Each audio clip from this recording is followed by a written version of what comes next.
A time when the covenant people walked in the land, their hands strong, their faith unshaken. They lived by the laws of the Most High, their tongues sang the songs of Moshe and David, and their warriors carried the fire of their ancestors. But the world is never kind to the chosen. From the north, they came, pale-skinned warriors clad in bronze, speaking in tongues foreign to the land. They did not come for land alone, nor for silver or gold. They came for something greater, something sacred. The Greeks rose like a storm, their idols towering over the altars of the covenant. They burned the scrolls, silenced the prophets, and called their gods divine. And the people, they were tested. Some bowed, some conspired, and some disappeared into the hills, their names whispered in secret, their fate unknown. But the Most High never leaves his people without a remnant. The elders tell of a family who did not bow, a family who chose the sword over submission, the fire over fear. They vanished into the wilderness, but they did not flee. They prepared. They remembered. They waited. Who were they? What became of them? And why was their story removed from the scrolls so many call sacred today? The answers lie in the lost books, in the stories few dare to tell. FactorIt Media presents the Apocrypha Chronicles, Rise of the Maccabees, a journey into the hidden history of the covenant people. A returning of prophecy, war, and resistance through the lens of the true children of Israel. And it begins now. Episode 1, Before the Rebellion, The Rise of Matari Zuberi. The land where the red earth of Africa kissed the rocky hills of Canaan, there dwelled a people who walked in the rhythm of the Most High, their tongues carried the songs of prophets, their hands shaped the clay of creation, and their feet followed the paths laid by their ancestors. These were the children of the covenant, keepers of the law, descendants of Abraham, Isaac, and Jacob, but also heirs to the wisdom of Nile and Cush, of Nubia and Ophir. Their blood knew the heat of the African sun and the whispers of Sinai's winds. They were the bridge between desert and river, between the word and the drum. But there came a storm from the north, a storm dressed in steel, with tongues that spoke the language of conquest. They were the sons of the Greeks, descendants of Alexander the Pale King, and they knew nothing of the covenant nor the ways of Mot, only the hunger to shape all lands and all peoples into their own image.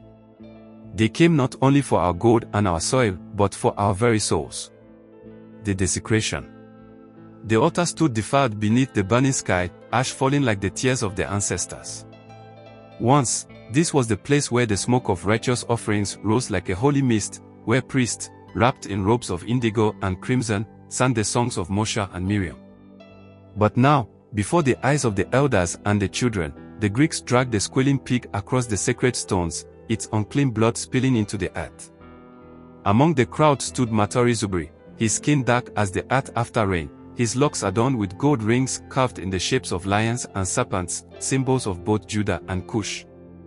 His robe, a tapestry of deep blue and shining copper, carried the woven stories of his fathers.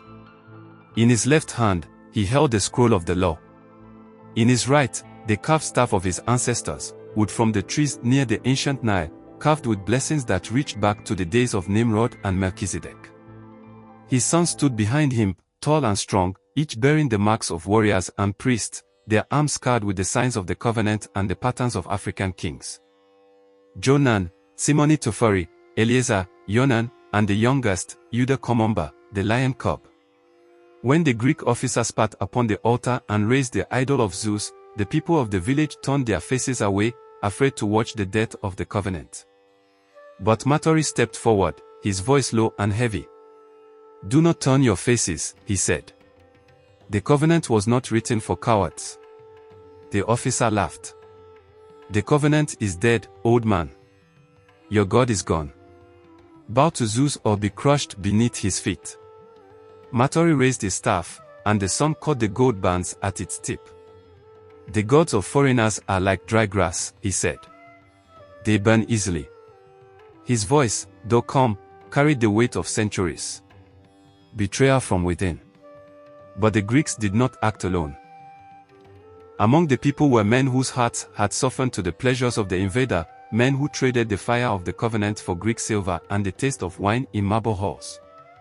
They walked the streets in fine linen, their heads shaved in the fashion of Athens, and their tongues spoke the smooth lies of the conqueror. Why do you resist? They asked the elders. The Greeks bring learning, trade, and riches. They make us equal to all men. Why cling to a covenant made in the desert by men long dead? But Matari's voice was like a storm. Because our fathers are not dead. They walk with us. They breed with us. And when the foreign sword falls upon our necks, it is they who will lift us up. History is a cycle. What happened to the Maccabees was not the first time a people fought to preserve their identity, and it wouldn't be the last.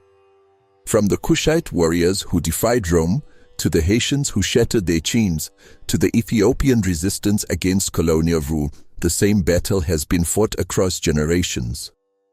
The question is, will we remember? Now, I want to hear from you. Drop a comment, name another African or Afro-diasporic resistance movement that fought against cultural or spiritual erasure. Let's see who in the FactorIt family is truly tapped into this history. The spark of revolt. One day, as the sun bled into the horizon, Matari stood at the edge of the village square. A man, a Hebrew, but dressed in Greek finery, stood before an altar raised to Zeus. In his trembling hands, he held a knife, ready to spill unclean blood to honor a foreign god. Matari's breath became fire in his chest. His grip tightened on the staff until the wood creaked.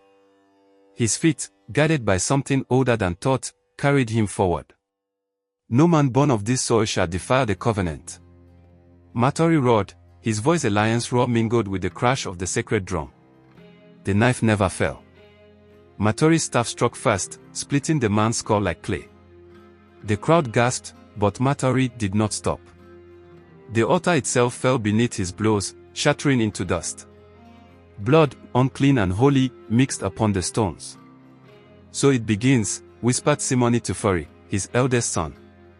The fire returns. They call to the mountains. Night fell, and with it came the hunters. Greek soldiers, led by a man whose face was like stone, marched through the village, torchlight flickering against the walls. Bring me the old man, the officer said. I want him alive, so he can see his covenant burned. But Matari was already gone, his sons beside him. Through the hills they climbed, feet silent as panther paws, moving through paths known only to the shepherd and the spirits.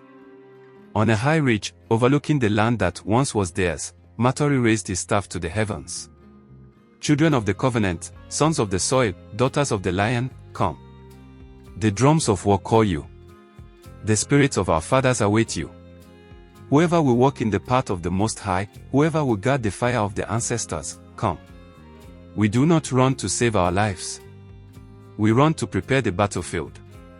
And in the silence that followed, the ancient drumbeat returned, faint at first, then stronger. One beat for each generation that had held the covenant. One beat for each ancestor who had stood, unbroken, against the storm. The storm had returned, but so had the fire. And in the valley below, the Greek officer stood beside the broken altar, his fingers running through the blood-stained dust. His face was calm, but his eyes were full of fury. Hunt them, he said. And so it begins. The covenant has been defiled. The oppressors believe they have won. But in the hills, beyond the reach of the conqueror's hand, the fire has not gone out, it has only begun to burn. Matari Zuberi and his sons have vanished into the wilderness. But they are not lost. They are waking. They are preparing.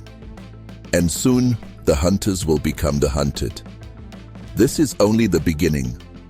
The Apocrypha Chronicles, Rise of the Maccabees continues as we journey deeper into the mouse books of history, 1 and 2 Maccabees. This is a story of war, prophecy, and divine resistance told through the lens of the true children of Israel. What do you think will happen next? Drop a comment below. Let's see who truly understands the prophecy before it unfolds. Make sure you're subscribed to FactorIt Media with notifications on so you don't miss the next episode. And if you're feeding this series, hit that like button. It helps spread this lost history to those who need to hear it. The war has not yet begun, but the warriors are rising. I'll see you in the next episode.